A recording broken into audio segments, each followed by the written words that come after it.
Paper को attempt करने के टाइम पे कि आपको कौन सी ऐसी इंस्ट्रक्शंस हैं जिसको ध्यान में रखना चाहिए। तो हम इन सब चीजों के बारे में आज बात करेंगे और चलिए स्टार्ट करते हैं। सबसे पहले कि इन लास्ट 35 डेज में हमें कैसे प्रिपरेशन करनी चाहिए प्रीलिम्स की, उसके बारे में हम लोग बात करेंगे। तो फ्रेंड्स, सबसे पहली जो सबसे इम्पोर्टेंट चीज है वो है कि एग्जाम में आपको जो सबसे ज्यादा काम आने वाला है वो है आपके बेसिक्स कैसे हैं। Conceptual clarity is very important in the exam.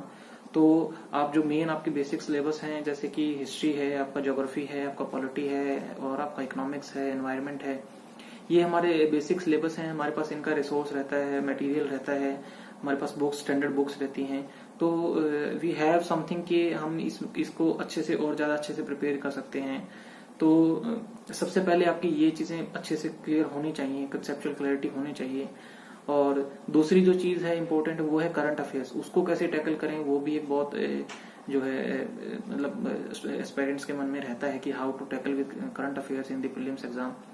तो उसके बारे में भी हम बात करेंगे। तो सबसे पहले इम्पोर्टेंट चीज है कि आप अपने बेसिक्स को बार बार रिवाइज करें। History, geography, polity, economics, environment, इनको आप बार बार रिवाइज करें। इनसे जो कोई क्वेश्चंस आएंगे वो आपके क्वेश्चंस आप कोशिश करें कि वो क्वेश्चंस गलत ना हो। और आपको थोड़ी थोड़ी ब्रॉड स्ट्रेटजी मैं हर सब्जेक्ट के लिए बता देता हूँ। फर्स्ट ऑफ ऑल हिस्ट्री के लिए आप मॉडर्न जो हिस्ट्री है उसके लिए आप स्पेक्ट्रम से कर सकते हैं। स्पेक्ट्रम बहुत अच्छी बुक है, लास्ट में उसमें समरी भी दी होती है। तो आप even at the last phase आप उसको रिवाइज करने के लिए फटाफट लास्ट से समरी से आप रिवाइज कर सकते हैं। और अगर आपने अपने नोट्स बनाए हैं तो उससे भी आप रिवाइज कर सकते हैं। हिस्ट्री में जो चीजें ध्यान देने की है वो ये है कि आप टाइमलाइन भी ध्यान दीजिए। दूसरा, आप जो है क्रोनोलॉजी भी हिस्ट्री से क्वेश्चन पूछे जाते हैं। तीसरा जो है फैक्चुअल चीजें जहाँ पे एसोसिएशंस हैं and the persons associated with the associations हैं। और जो है एक्ट्स जो हमारे आते हैं, जैसे कि 1857 के बाद जो गुड गवर्नेंस इंडिया एक्ट आया था 1858 में, फिर 1909, 1919, 1935 जो acts government of India act जो आए हैं उन सब में क्या प्रोविजंस थे। फिर लास्ट में जो हमारी इवेंट्स रहती हैं after world war, second world war, जो हमारी इवेंट्स रहती हैं जिसमें कि अगस्त ऑफर आता है, हमारा वोवेल प्लान आता है, जिसमें कि cabinet mission, Cripps mission, cabinet plan और ये सारी चीजें जो रहती हैं उसमें क्या प्रोविजंस थे, किसमें क्या क्या ब्रिटिश गवर्नमेंट की तरफ से ऑफर करा गया और किस किस ने उसको सपोर्ट करा। तो ये इन चीजों के बारे में अगर क्लैरिटी रहेगी तो आप वहां पे क्वेश्चंस को अच्छे से अटेम्प्ट कर पाएंगे हिस्ट्री के। दूसरा जो चीज है मिडिवल और जो एंशिएंट हिस्ट्री है, अभी रिसेंटली एक ट्रेंड है यूपीएससी में पिछले 2 या 3 साल से, I think specially for last 2 years there have been increase number of questions being asked from medieval history. तो आप उसके लिए आप क्या कर सकते हैं, जो मैं अपना बता देता हूँ। मैंने जो लूसेंट की हमारी एक जीके की बुक आती है मैंने वहां से करा था। और भी आपके पास रिसोर्सेज हैं, बहुत सारी वीडियोस आपको मिल जाएंगी यूट्यूब पे, आप वहां से भी उसको कर सकते हैं। बिकॉज इस टाइम पे आप कोई नई बुक उठा के, नया रिसोर्स उठा के आप तैयार नहीं कर सकते।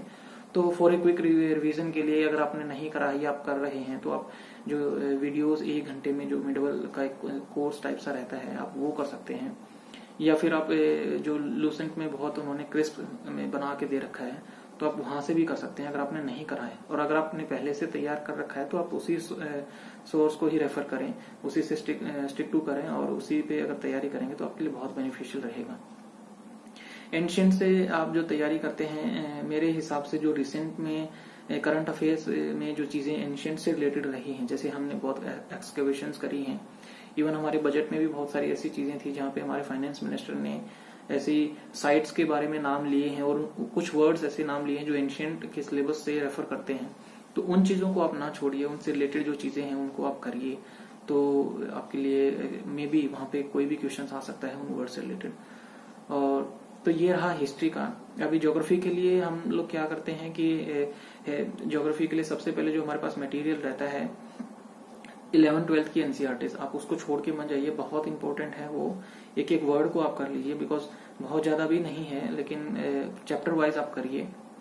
और दूसरा जो है जीसी लियोंग, मैं अपना बता देता हूँ। जीसी लियोंग में क्या है कि this book is not written for the UPSC examination point of view. और दूसरा, this has been written by an foreign writer. तो इसमें बहुत सारी ऐसी चीजें हैं जो कि UPSC exam point of view से इररेलेवेंट रहती हैं, बहुत ज्यादा काम पे नहीं आती हैं यूपीएससी प्रिपरेशन में। तो आप थोड़ा सा सिलेक्टिव स्टडी करिए जीसी लियोंग से। तो कोई स्टार्टिंग के कुछ 2-3 चैप्टर्स हैं, और जो क्लाइमेट से रिलेटेड जो जीसी लियोंग में है जो चैप्टर्स हैं आप वो वहां से कर सकते हैं। बाकी चीजें आप ज्योग्राफी की जो है एनसीईआरटी से आप कर सकते हैं, तो आपके लिए बेनिफिशियल रहेगा। उसके अलावा ज्योग्राफी में आप एटलस पे ध्यान दीजिए, जो रिसेंट न्यूज में रही हैं जो चीजें, और वो जो आप लोकेशंस देखेंगे एटलस से, तो साथ में आप लॉन्गिट्यूड, लैटिट्यूड, इन चीजों पे भी ध्यान दीजिए कि वो कौन सी लैटिट्यूड पे पड़ते हैं, कौन सी लॉन्गिट्यूड वहां से निकलती है, क्योंकि रिसेंटली बहुत सारे ऐसे क्वेश्चंस पूछे गए हैं जहाँ पे लॉन्गिट्यूड और लैटिट्यूड का भी रोल रहता है एटलस के क्वेश्चंस में।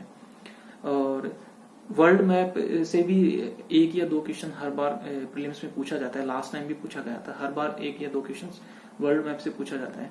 तो जो वर्ल्ड में जो चीजें न्यूज में रहती हैं, जो लोकेशंस न्यूज में रहती हैं, आप उनको भी एक बार देख लीजिएगा।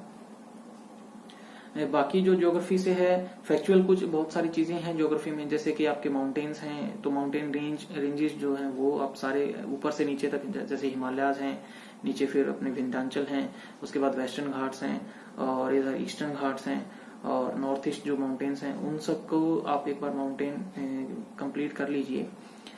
दूसरा जो है हमारे जो नेशनल पार्क्स हैं और वाइल्ड लाइफ सेंचुरीज हैं वो आप देख लीजिए, जो इम्पोर्टेंट है कहाँ पर है, रामसर साइट्स हैं वो देख लीजिए। उसके अलावा जो हमारे पास इम्पोर्टेंट रहता है कि जो इंडिया जो स्टेट ऑफ फॉरेस्ट रिपोर्ट आती है, हमारी बाइएनुअल रिपोर्ट होती है, उसमें अभी रिसेंटली क्या इंडिया में जो स्टेटस रहता है फॉरेस्ट का, हम कहाँ पे बढ़ा है, कहाँ पे घटा है, कौन से ऐसी चीजें हैं, तो उसको आप इग्नोर करके मत जाइए। तो ये आप ऐसे इस तरीके से इन चीजों को अगर करेंगे तो ज्योग्राफी से रिलेटेड क्वेश्चंस मोस्ट प्रोबेबली आप